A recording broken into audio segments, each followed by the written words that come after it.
Here are 10 things you should really think about if you want to buy a golden retriever. The first thing we should think about really is the type of golden retriever you're going to be buying.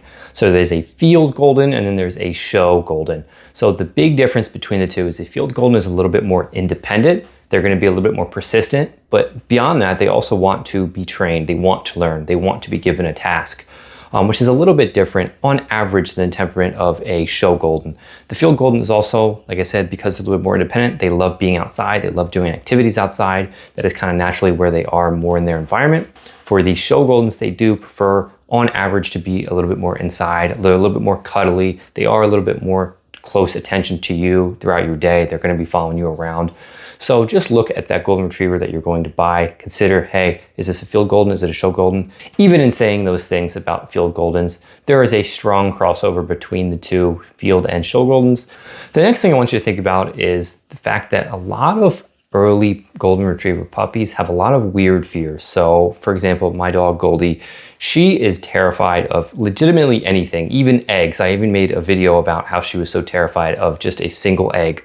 She would run away from it, she would hide in her cage. It's things that don't even make a lot of sense, and I'm sure that's all puppies in general. So you should obviously know that moving into it, but a lot of the weird fears can cross over to having difficulties training them, especially if they're too afraid to come out of their crate, especially if they're already crate trained. You're trying to get them to go outside. They might be terrified of any noises they hear outside, even ones that aren't threatening, of course, such as a cricket. All those things I've just terrified my own puppy, in my experience at least, just something to consider before buying one. Another major one with golden retrievers specifically is that they eat tons of things, or try to eat tons of things that they definitely shouldn't be. That is one of the biggest issues I've had early on with my puppy. Goldie tries to eat legitimately anything she sees outside, especially whether it be mulch, grass, dirt, rocks. I have to constantly watch her. The big thing with golden retrievers is they have a good way of hiding that they're eating something. They don't always chew and try to chew it up and make it obvious that they're chewing it. Sometimes they just put it in their mouth and hide it until they think you're not looking, because they start to catch on. And it's actually kind of terrifying, especially when I come in from outside. I almost got in the habit of always checking my golden retriever. Hey, is there something in your mouth? Is there something in your mouth? Because it always feels like that when we come inside, it's like I said, especially from just going to the bathroom, whatever, she has a piece of mulch in her mouth or a rock in her mouth. And it's just a little bit exhausting, especially early on if you don't know about it. Just something to consider. Another big thing is that they are generally terrible at being alone for extended periods of time.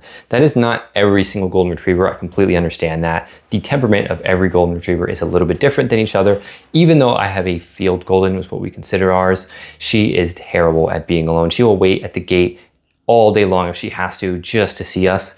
And we've only had her for about 2 months now. She is already obsessed with walking with us all over the house. No matter what we're doing, she wants to be right next to us.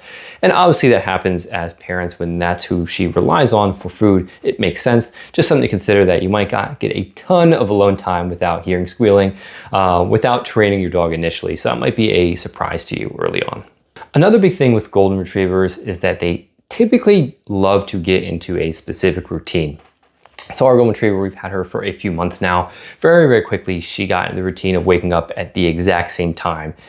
That wasn't a good thing early on because she wanted to wake up at 5:37 in the morning. It happened every single morning, and it's honestly happened most mornings until about 2 weeks ago, where she started to wake up just a little bit later because she's growing and getting a little bit older. But for the most part, she has the exact same time in her head. I don't know how she does it. I don't think dogs are supposed to have a concept of time. Somehow she does. That's okay.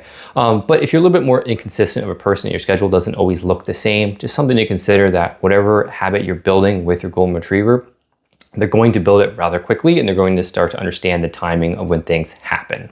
A really big thing with golden retrievers is that, and I'm sure this is with most dogs, is that the excitement they have of everyday life and new things and new smells and all that will likely override, especially early on in training. So I train my dog to do tons of different things, whether she's sitting, staying, spinning, down, paw, all those things. They're all great things to learn, especially early on with your dog. Make sure they can actually pay attention to you when you want them to. But that's the difficult part, especially early on with a puppy that's a golden retriever. She's gonna find so many new smells to jump at, so many people to jump on especially. And for the most part, that might override their hearing. That might make it more difficult for them to listen. And they might not listen to you at all when there's new experiences to be had right in front of their face. And that can be difficult because it feels like you've made progress. And that kind of makes you feel like you've got kicked back to step one because they're not listening when other things are around. A big thing with golden retrievers is that they mature physically well before they mature mentally. So, and that is especially the case with dogs that get really, really big, really, really fast. German Shepherds are another kind of dog breed that happens with, I know, often. With golden retrievers though, our dog is now 35 pounds. We got her, she was about 14 pounds, and she still has relatively the same temperament that she had when we got her a couple months ago, but she's almost 3 times the size. So the type of jumping up on our legs has become jumping up on our chest, and it's a very different experience. Picking up the dog is significantly harder, but she still expects to be picked up the same way we did the first couple weeks we had her, when it was relatively easy to pick her up with one hand. Now we have 2 hands and we're lugging her around, but she still expects that. And that's something to think about, especially early on getting a golden retriever, is, hey, whatever habits I'm setting now is probably going to be expected. Like I was saying with the routines aspect earlier, this dog is going to expect to be able to do those things down the line when she might be 50 or even 100 pounds with some golden retrievers. A huge one, and honestly one of the more frustrating ones with golden retrievers, is the fact that they always are going to beg for food. At least in my personal experience, they always beg for food, even when you haven't set the precedent that that's okay to do.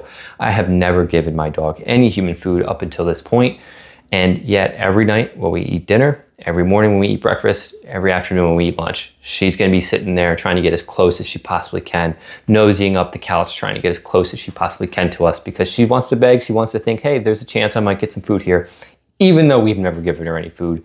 That's been consistent for the last few months. And unfortunately, I hope it changes, but there might be the reality that we live in, that my dog just might beg for food all the time, even though I've never told her that that was okay. She's never had success with that before. Very persistent dogs, to say the least. So another big thing with golden retrievers is that they don't do too well with harsh corrections to things. Yelling at them, raising your voice really doesn't work. I don't think it works with most dogs. I'm sure some breeds it works better than others. Golden retrievers, I can affirmatively say it does not work very well. I've always had to take a very calm demeanor to even correcting and redirecting my dog. No matter what the case is, we have to keep that calm temperament, or she gets very stressed out very easily. She's very afraid of things. She'll run back into the crate because she considers that to be safe. And you have to think about that when we're going into the process of training, especially some of the harder things you want to train your dog, like outside temperament and keeping with you, being able to go off leash. All those things are quite challenging if you get easily frustrated and start to yell or raise your voice.